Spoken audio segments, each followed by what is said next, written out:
Hello student, स्वागत है आपको एक बार फिर से आपके अपने यूट्यूब चैनल रस्तोगी कोचिंग में।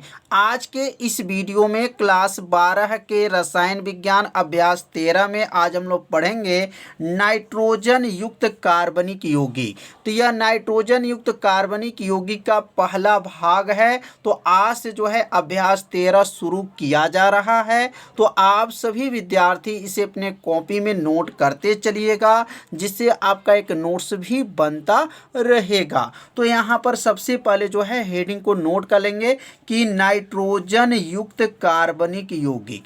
अब नाइट्रोजन युक्त कार्बनिक यौगिक क्या होता है, तो नाम से ही पता चल जाएगा। नाइट्रोजन युक्त मतलब उसके अंदर नाइट्रोजन होना चाहिए। तो क्या लिखेंगे, वे कार्बनिक यौगिक जिनमें कार्बन तथा हाइड्रोजन के अतिरिक्त नाइट्रोजन तत्व भी उपस्थित होता है, नाइट्रोजन युक्त कार्बनिक यौगिक कहलाते हैं। मतलब उसमें कार्बन भी रहेगा और हाइड्रोजन के साथ साथ जो है नाइट्रोजन तत्व भी उपस्थित होता है, तो नाइट्रोजन युक्त कार्बनिक यौगिक कहलाता है। तो समझ में आ गया होगा परिभाषा कि नाइट्रोजन युक्त कार्बनिक यौगिक किसे कहते हैं। इसका मतलब यह हुआ कि उसके अंदर जो है नाइट्रोजन जो है उपस्थित रहता है। और यहाँ पे देख सकते हैं इसका क्रियात्मक समूह कौन कौन से होते हैं। तो देख सकते हैं पहला क्रियात्मक समूह इसका याद रखेंगे, जैसे साइनाइड। तो साइनाइड का क्या होता है, सी होता है, ट्रिपल बॉन्ड एन होता है,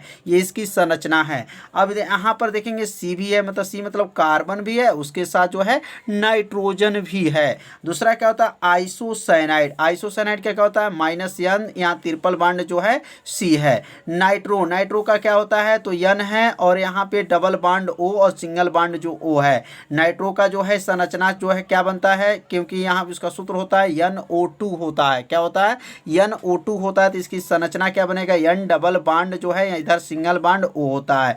नाइट्रोइटो क्या का प्रतीक क्या होता है, इसकी संरचना क्या होता है, माइनस जो है यहाँ पर बॉन्ड रहेगा O रहेगा और यहाँ पर बॉन्ड डब है N डबल बॉन्ड जो है O। ये किसका जो है संरचना है, तो नाइट्रोइटो का है। नाइट्रोसो का क्या है, यहाँ पे लिखेंगे N के आगे माइनस का मतलब क्या है, इसकी संयोजकता जो है क्या है, खाली है। और यहाँ पर N के बाद डबल बॉन्ड क्या है, O है। तो एक एक जो है संरचना को अपने कॉपी में क्या कीजिए, आप सभी विद्यार्थी नोट कर लीजिए, क्योंकि इस संरचना का प्रयोग आगे चल के इसी चैप्टर में प्रयोग करना है। तो अगला देख सकते हैं प्राथमिक एमीन में क्या होता है, यहाँ पे लिखेंगे N जो है एकल बॉन्ड है और यहाँ पर H और यहाँ पर भी H है। द्वितीय एल्कोहल में क्या होता है, N है, सिंगल बॉन्ड H होता है। तृतीय एमीन में क्या होता है, तो तृतीय में क्या होता है, यहाँ पर N और यहाँ पे देखेंगे जो है एकल बॉन्ड जो है 3 है, क्योंकि तृतीयक है, इसने 3 बॉन्ड जो है यहाँ पे रहता है। आई एजोनियम लवण का क्या होता है, आई एजोनियम लवण का संरचना क्या होता है, यहाँ पर बॉन्ड है और N है डबल बॉन्ड, N जो है सिंगल बॉन्ड X है, ये किसका है जो है संरचना है, तो आई एजोनियम लवण का जो है यह संरचना है। तो यहाँ पर कुछ संरचना के बारे में बताया गया, लेकिन इस सभी संरचना का प्रयोग जो है इस चैप्टर में प्रयोग करना है। तो पहले इस संरचना को पहले आप सभी विद्यार्थी पहले बना लीजिए, एक एक संरचना को अच्छे से आपको बताया जाएगा। तो अब यहाँ पे हेडिंग डालेंगे एमीन। एमीन क्या होता है, तो एमीन क्या होता है, तो यह अमोनिया का व्युत्पन्न को एमीन कहते हैं। अमोनिया का जो व्युत्पन्न किया जाता है उसी को क्या कहा जाता है, एमीन कहा जाता है। बहुत सरल भाषा में यहाँ परिभाषा बताया जा रहा है, अमोनिया के व्युत्पन्न को जो है एमीन कहते हैं।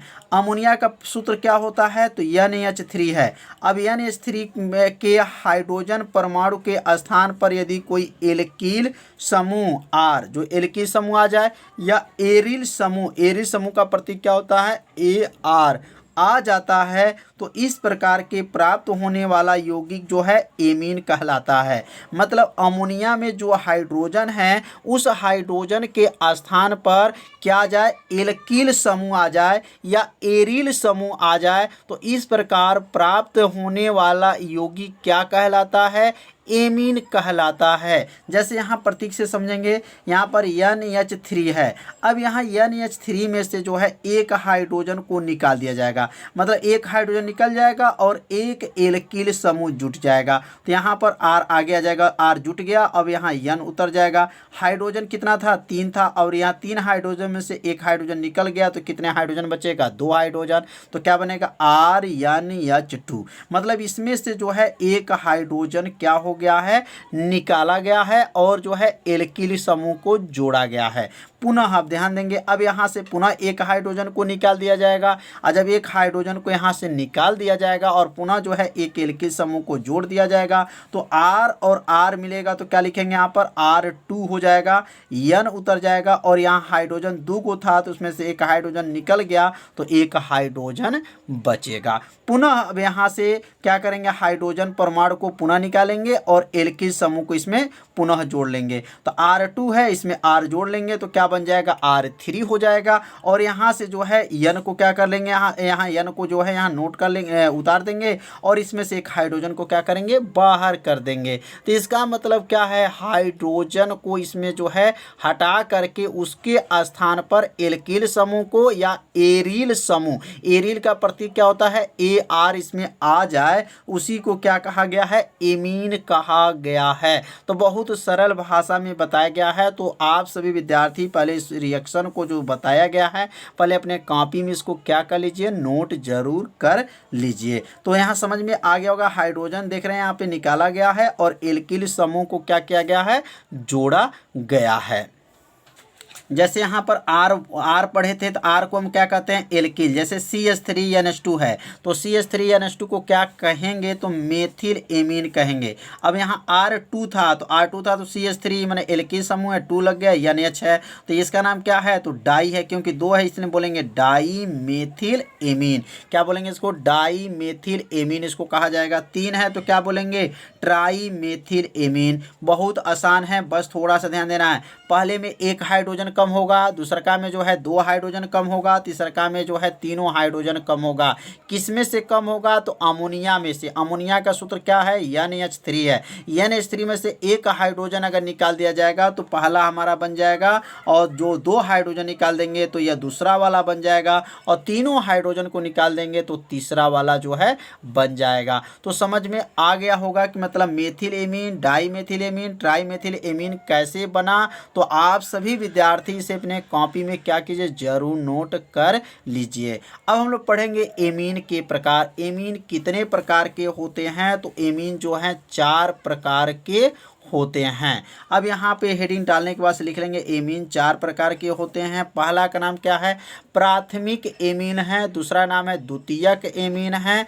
तृतीयक एमीन है, और चौथा का चतुष्क अमोनियम लवण होते हैं। तो 4 एमीन के बारे में हमको पढ़ना है। अब उसके बाद से चारों एमीन को जो है बारी बारी से बताया जाएगा, लेकिन एक अगर परिभाषा आपको याद हो गया तो समझिए चारों परिभाषा को आप सभी विद्यार्थी बना सकते हैं, बस थोड़ा थोड़ा जो है बदलाव करना है। तो यहाँ पर प्राथमिक एमीन को एक अंश बोला जाता है। क्या बोला जाता है? एक अंश एमीन बोलते हैं इसको।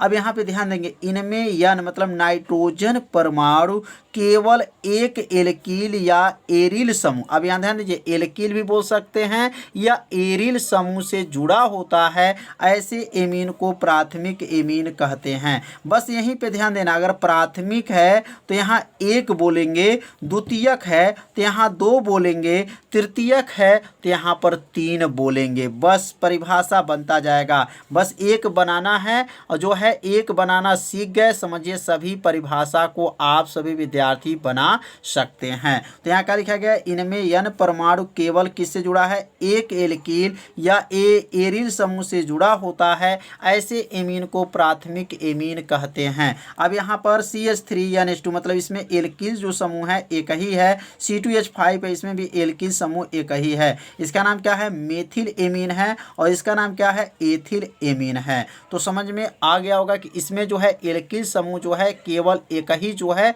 जुड़ा रहेगा नाइट्रोजन परमाणु से। अब यहाँ पे द्वितीयक एमीन क्या होता है, तो लिखेंगे इनमें बस क्या जो ऊपर परिभाषा देखें सेम परिभाषा इसमें भी रहेगा।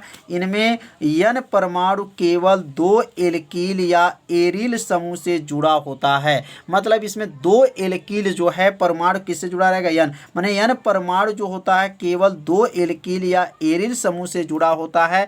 ऐसे एमीन को द्वितीयक एमीन कहते हैं। अब यहाँ पर देख सकते हैं CH3 और CH3 जो है 2 दिखाई दे रहा है, इसका मतलब यहाँ पर एल्किल समूह जो है 2 है।